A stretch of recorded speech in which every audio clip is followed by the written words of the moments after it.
біздің қазіргі қоғамда жемқорлық дерт, оны жою міндет деген керемет ұран белең алды. Ол ұран қаншалықты жаттанды сөзге, жаттанды ұранға айналды, қаншалықты жауыр болды, қаншалықты жүзеге асуда. Оны енді бүкіл қоғам мүшелері, біздің қазақстандықтар сарапқа сала жатар. Шын мәнінде жемқорлық дерт па? Мен айтар едім, жемқорлық дерт болса, дертті жазуға болады.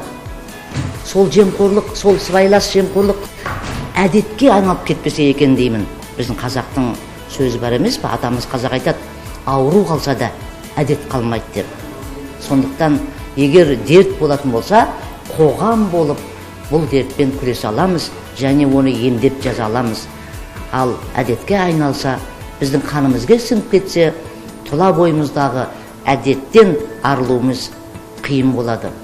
Осы үшін де біздің мына облысымыздың орталығынан ашылып отырған антикор штабы деп атайық, қысқаша облыс әкімдігінің қолдауымен ашылып отырған және зәулім ғимарат салынып беріліп отырған осы бір шаңырақта үлкен іс-шара басталды деп ойлаймын. Және мен бұл антикор штабының алдағы қызметіне үлкен сеніммен қараймын, үлкен үміт артамын. Сын айтып көзге түсіп жататындар бар, бірақ мен олардың көбісінің сынын сын деп қабылдамас едім. Сын айту бар да, сын айта алатын адам содан сыннан шығатын жолды айту керек. Сынай аласың ба? Демек сен содан шығатын жолды айт. Өзіңнің де ойың пікірің бар болса, ұсына біл. Мінекей, менің ұстанымым осы.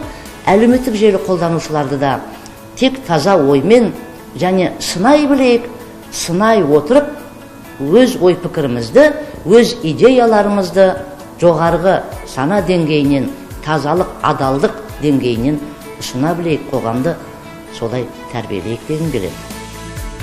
Агенттік пен ашықтықты қоғам алдында мемлекеттік органдардың есеп берушілігін жоғарылату, заңның үстемдігін күшейту бойынша кешенді іс-шаралар жүзеге асырылып келеді. Сондай-ақ антикор орталығы, сервистік орталығын ашу бастамалары барлық өңірлерде де қолдау тапты.